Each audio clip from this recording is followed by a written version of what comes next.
All right, part 7. Let's carry on.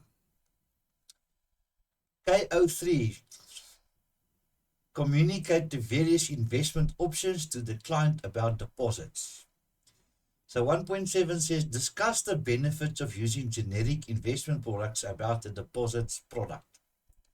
So the introduction, there are various portfolios ranging from managed portfolios, investments with capital guarantees, and various asset classes to choose from that provide low, medium, and high investment growth opportunities.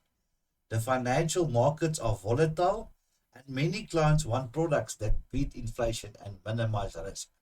That is obvious. You want to beat inflation so that your money grows higher than inflation. Then you go forward. So when you look at 1.71 rate of return, the key benefits for investors who choose generic investment products opposed to bank deposits is the potential for high returns. We all want high returns. Bank deposits have limited scope for growth as the interest rates are relatively low. Remember what you said, low interest rates, low growth, but the low risk as well. High interest rates, higher growth, higher risk. So low goes with low and high goes with high. Generic investments provide investors with a choice of investing their funds in various asset classes. Asset classes react to changes in the market and economic conditions. This form of investment provides the investor with the potential for higher returns on their investment than a traditional bank deposit. So asset classes is a better chance for higher returns on the investment than just putting the money in the bank. So 1.7.2 asset classes, if you look at money market instruments, these instruments are a safe option because they preserve capital and provide income. They are highly liquid. Can you remember what liquid means? Liquid, this word liquid means how quickly can I change to cash? Change to cash. So highly liquid means you can easily change it to cash, but they provide lower returns. That is now the drawback, lower returns than bonds, property, and equity. If you look at bonds provide a higher risk due to price fluctuations than money market instruments, along with a generally slightly higher rate of return.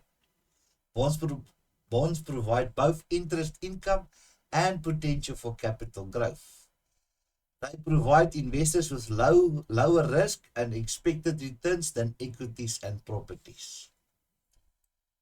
So your asset classes, there's money market instrument, that is one asset class. You can look at, there's bonds is another asset class. Then you get property. This is also an asset class.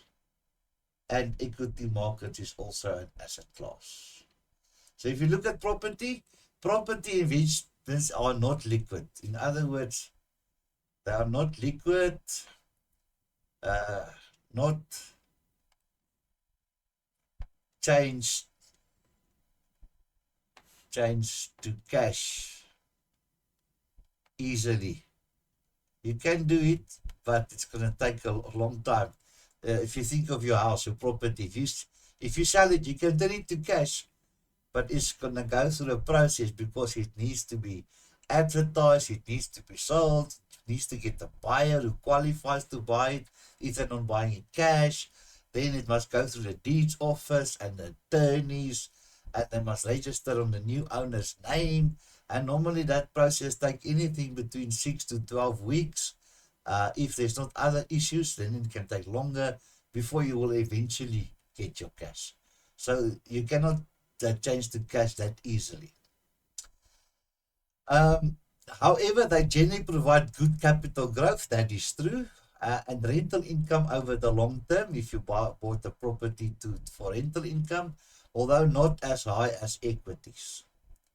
If you look at equity markets, which is another asset class, equities over the long term have historically outperformed the other asset classes. However, they are volatile and thus considered the high risk of the highest risk of the four asset classes. So, yeah, so volatile means they are very risky. They are very risky. See, and therefore, it's a higher risk of the four asset classes. Volatile, up and down. Yeah, see. All right. So 1.7.3, let's look at the risk.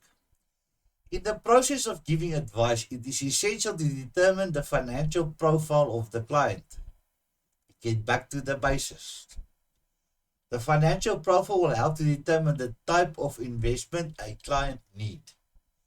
Bank deposits appeal to investors who seek guaranteed capital and interest returns. So then, as we said before, yeah, it's very safe to put your money in the bank.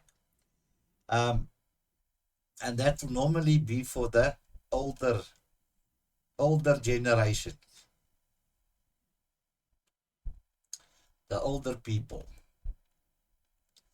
Low income earners do not have large amounts of money available to invest, and bank deposits would be the safest mechanism for them because they don't have that much money. A high income earner is more willing to take risk and seeks a higher return on their investment. That can also be high income earners or the younger generation. Younger generation. There is a direct correlation between the risk and return. The greater the risk, we come back, it's a repeat, the greater the risk, the higher the potential for return. All right, and the lower the risk, the lower the potential for return. That is how it works.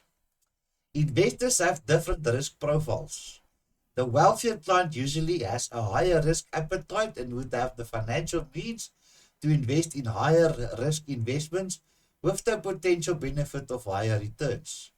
This type of investor often chooses equities and shares, while a person with a conservative approach might choose money market instruments in their investment portfolio and also use traditional bank deposits for their investment purposes.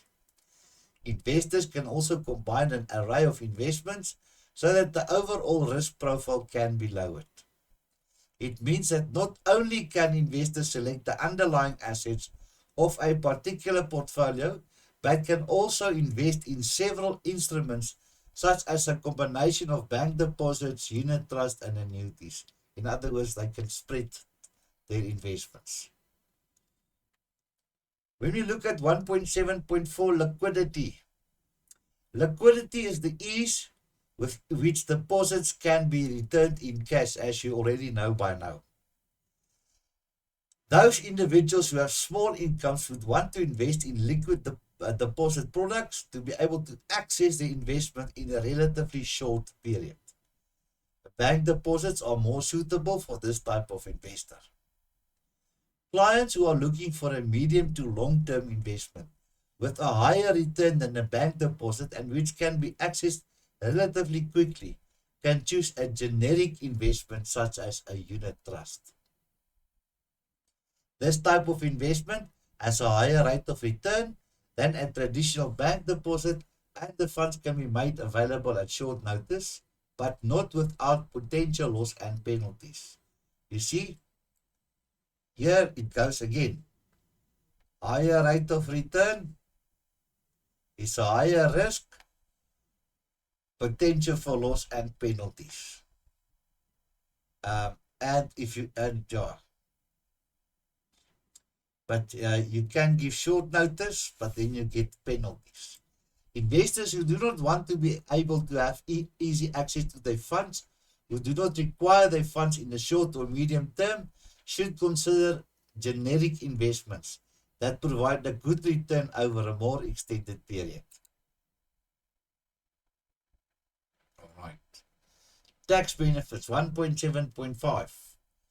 Clients may well be attracted to generic investment products due to the tax benefits to them, which would have been highlighted by the tax consultants. Different tax implications are depending on which generic investment products have been utilized. The tax payable on the income derived from the investment portfolio would depend on whether the income was as a result of interest generation or dividends. Dividends do not attract without withholding tax in the hands of the investor, and capital gains tax is paid on any capital growth made on the sale of an investment. So be aware that there are tax implications for the different investments, and also the new capital gains tax you will pay on capital growth made on the sale of an investment. Right, so but a tax consultant or a financial professional will help you more in regarding that, because there are some laws and rules.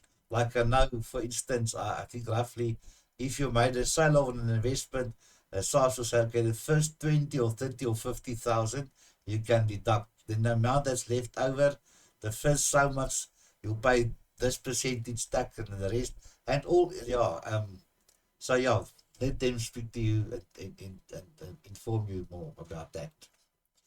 So, for example, unit trust will attract capital gains tax when an investor sells his unit and a profit is made. You will only pay tax on the profit part. People who change their jobs and want to protect the lump sum of their pension use retirement annuities to avoid being taxed on the full amount. So that is another one. You buy a retirement annuity and then you avoid being taxed on the full amount. Once the annuity starts paying out at regular income, like at pension, the investor will be taxed on the income received. Interest earned on bank deposits is taxable, but whether the client will pay tax or not will depend on whether the client's total interest earnings exceed the tax-free threshold as set by SARS. So the SARS also got tax-free thresholds. So if you're below that, you will not be taxed. If you're above that, you will be taxed. 1.8. Discuss under which circumstances a generic investment product will be more suitable for a client. If you look at the introduction, it is essential to establish the client's objectives and investor profile to be able to match the right products to the client's needs. If a client is sold the incorrect product, this will lead to the client dissatisfaction and result in the client moving to another financial institution, which will be a significant loss to you or your company or your FSP. So please make sure you look at the client's objectives and their needs, so that the client will not be a dissatisfaction client, but a satisfied client. Okay, let's look at knowledge outcome 3, KO3. Communicate the various investment options to the client about deposits. So this is where you need to communicate the various investment options to the client about deposits. In determining the suitability of an investment product, the following information must, people not the may, it must be obtained from the client. The marital status. Are they single, married, divorced, widower, etc.? Number of dependents, maybe they've got 3 children, aged 10, 12, and 15. The gender of the children, 2 times boys plus 1 times female. The client's present financial circumstances. So in other words, oh, sorry for my beautiful artwork. Present financial circumstances relative to the income and expenditure, including the spouse's needs, if it is applicable, if you're single or divorced or a widow or widower, then there's no spouse. And maybe if you are married and you do have a spouse, maybe she or he will also have needs that you must take in consideration as well. The client's assets and liabilities, the client's retirement position to date, pension fund, retirement annuities, what do they have? And again, including the spouse's needs if applicable. The client's employment situation, are they employed, yes or no? Or are they self-employed? Maybe they've got their own business, maybe it's an attorney, or it's a medical doctor or engineer or whatever the case might be. Income tax situation, the client's goals, future planning, do they want to invest short-term deposits or medium or long-term, as well as their risk awareness. So do they want to take low risk or medium risk, or do they want to take higher risk? You must also take that in consideration, whether the client has a will or a testament, and if not, you can always recommend that they do get a will. It's much better to have one than not having one. Recommend, and maybe if you're in the bank, there's a broker in the bank, you ask him to speak to the broker or consultant. Oh, let me just do some nice artwork for you there. Good recovery. In the bank or whatever, or you can refer him to the financial services professional, whatever the case might be. Information about existing investments. Do they have existing investments? And if they tell you they do have, you must find out what do they have, and current status. So where are they sitting today? How much money there is? So current status, the value, etc. Right, that's all the things that you need to get information from the client. The individual's financial planning needs are affected by the age, marital status, dependence, employment, financial position, risk profile, and phase in the human life cycle. So we're going to look at a few of these pointers. So what is the aim? What is the aim of this investment? The purpose of this investment must be identified to be able to establish realistic financial goals. Like some people invest for providing their children's education.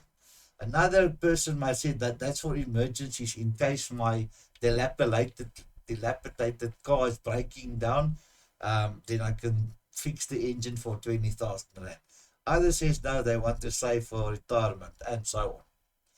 The client's needs and wants. Now people, there's a difference between needs and wants. I need something, but I want something else. This must be established. Each will want or need different things. A need is a necessity. You cannot live without it. People need water to survive. If you don't drink water, you will die. You need food. If you don't eat, you will die. All right, so that's not that you want the water or you want food, you need it to survive. But people want to grow their investments for a purpose, okay? Not that you need to grow it for a purpose, you want. Although I would actually think it's also kind of a need to have investments. The investor's lifestyle. Establish the income and expenditure of the client to determine the return required by the client. For example, if a client wants to invest for retirement, the financial advisor will need to know how much money the client will require to maintain his or her lifestyle. So what my broker did, he came to me, he said, Jaco, what are you earning now? And it's not that I'm going to tell you my real salary, but For an example, I said I'm earning 10,000 rand a month. That was when I was still young. I was in my 20s. So he said, all right, so do you want the 10,000 a month when you're older, 50 years later, when you're 70? I said, yes, I want the same. He said, fine. But in order to keep that, we must add a percentage growth to keep up, to match, of to, well, I'm going to say match, but to keep up with inflation, to match inflation. Because 10,000 rand a month now is not going to buy you the same as 10,000 rand a month 50 years later. No. So you must add percentage growth, and it goes with, at least with inflation, but more than inflation is actually better. Then you will be better off and get more money. A simple example is my mother, when she finished studies, she was a teacher here in Pretoria in the 70s, and she earned a teacher's salary of 110 rand a month, which was good money for teachers those years, because she told me she earned 110 rand from the education department, and their flat, my father was still studying, so she was the breadwinner at that stage. The flat they stayed in was 50 rand a month. Well, that was their rent. So then after the 110 less the 50 rand for the rent, they had 60 rand left for the month. Then she and my father went to buy groceries for the month, and she bought they bought 2 trolleys full of groceries. She had to push the one to the car, my father the other one. Those 2 trolleys full of food cost them 10 rand, 5 rand per trolley. So from the 60 rand, 10 rand for the 2 trolleys for groceries, so they had 50 rand left. And then they bought a whole sheep, asked the butcher to cut it up in chops and whatever. That cost them another 5 rand for a whole sheep, and in the 70s. So then they had 45 rand left. And that was the rest of the money for the rest of their stuff. They bought the VW Beetle brand new for 214 rand. But that they didn't have the money to pay cash, so they had to finance it. So they also had to pay the repayment on that VW as well, and all other things.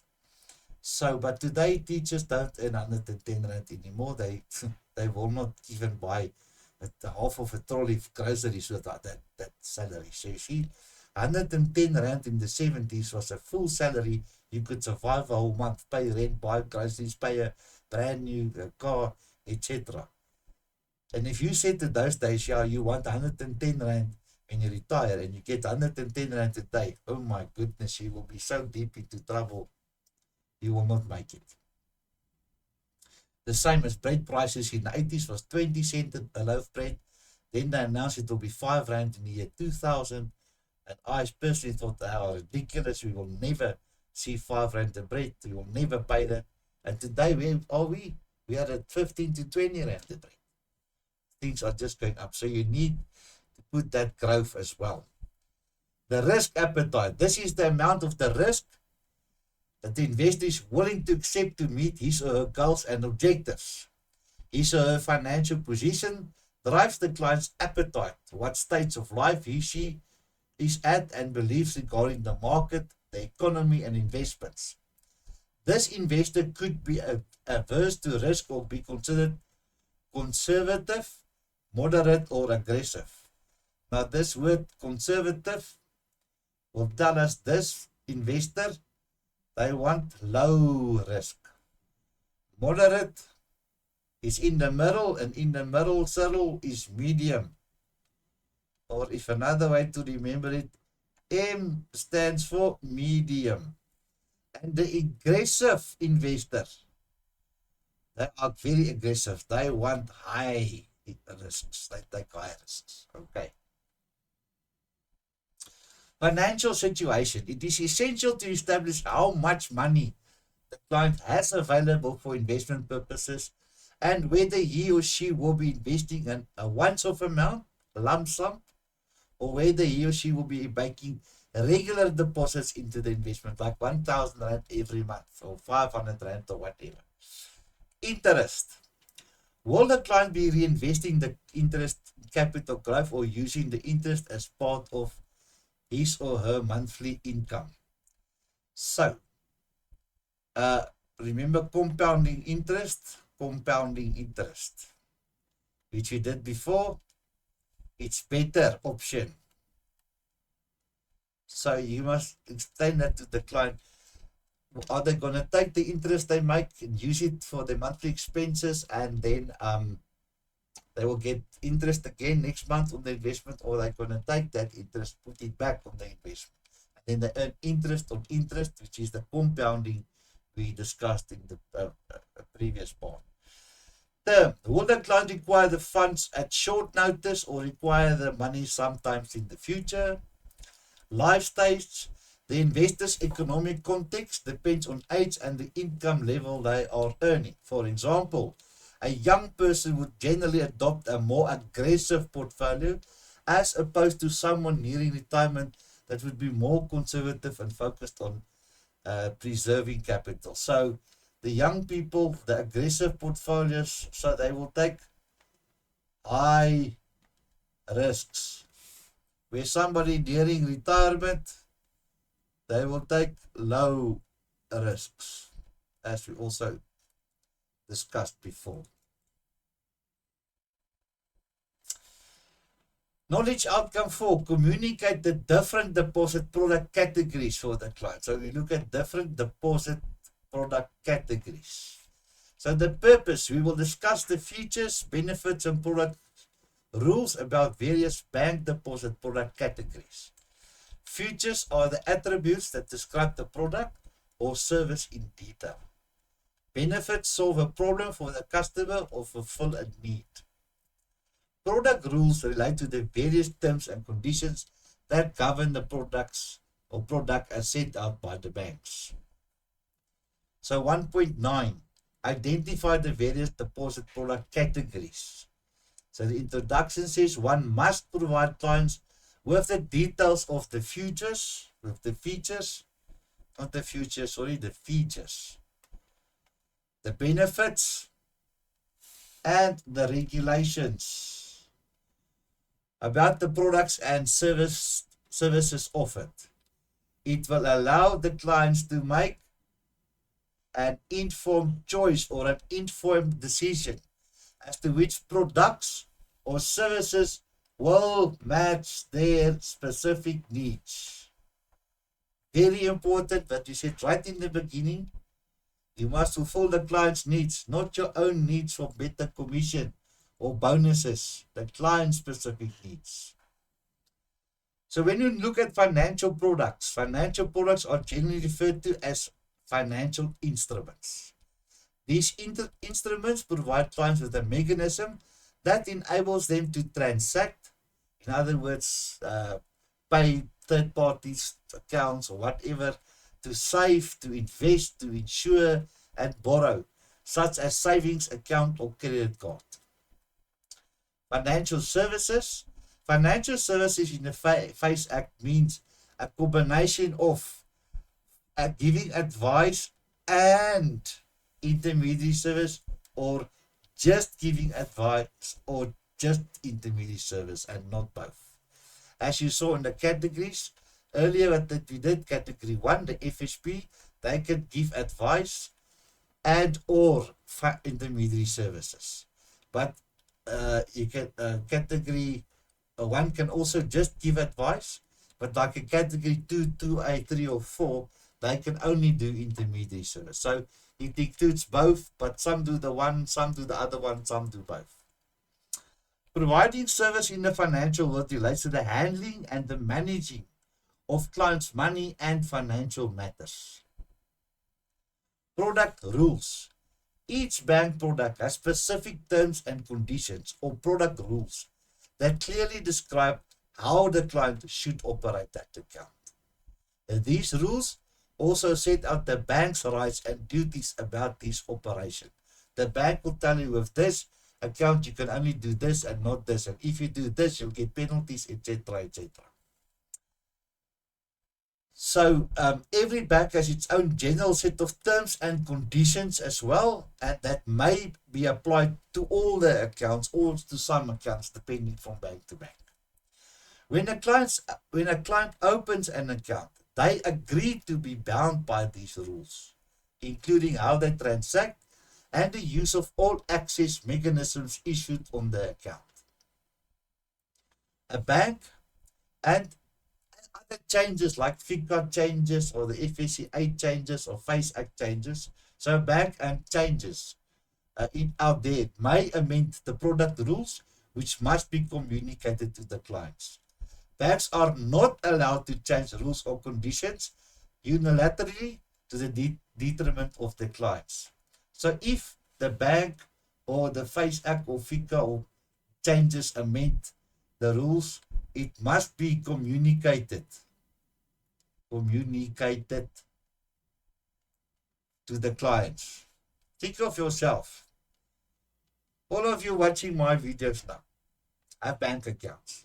And at the bank, they told you all the rules and stuff.